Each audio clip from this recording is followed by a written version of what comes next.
ভাইরে ভাই, নেপালের প্রাইম মিনিস্টার এমন অ্যাকশন নিচ্ছে যা মনে করিয়ে দিচ্ছে 90s-এর নায়ক মুভির অনিল কাপুরকে।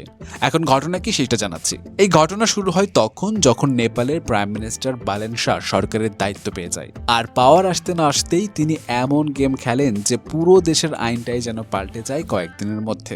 দায়িত্ব পাওয়ার পর তিনি দুর্নীতির বিরুদ্ধে সাবেক প্রাইম মিনিস্টার কেপি শর্মা ওলিকে অ্যারেস্ট করিয়ে ফেলেন। আবার হোম মিনিস্টার সুধাং গুরুং, সে তো ভিআইপি কালচারটাই শেষ করে দিয়েছে। তিনি যখন রাস্তায় বের হন তখন তার জন্য সাধারণ মানুষের গাড়ি আটকে দেওয়া হলে তিনি নিজে গাড়ি থেকে নেমে আগে সাধারণ মানুষের গাড়িগুলো ছেড়ে দেওয়ার ব্যবস্থা করেন এবং তিনি পরিষ্কার জানিয়ে দিয়েছেন যে এখন থেকে রাস্তায় কোনো ভিআইপি থাকবে না, সবাই সমান। এছাড়া ট্রাফিক পুলিশকে পুরো অথরিটি দেওয়া হয়েছে, যে কোনো বড় পদের মানুষ এমনকি হোম মিনিস্টারের গাড়িও যেন চেক করতে বাদ না রাখে। তারা pratipaksaya.com নামে একটি ওয়েবসাইট লঞ্চ করেছেন যেখানে সরকারের সব ধরনের কাজের আপডেট থাকবে। যেসব নেতারা 10 জন করে বডিগার্ড নিয়ে ঘুরতেন সেই সিস্টেমটাও এখন বন্ধ। সিকিউরিটি শুধু তারাই পাবেন যাদের জীবনের ঝুঁকি আছে। এছাড়া করাপশন এবং ফ্রড কেসে অভিযুক্তদের সরাসরি তুলে নেওয়া হচ্ছে। নেপালের প্রাইম মিনিস্টার এতটা স্টাইলিশ হওয়া সত্ত্বেও তিনি সাফ জানিয়ে দিয়েছেন যে কোনো অফিসে যেন তার ছবি না থাকে।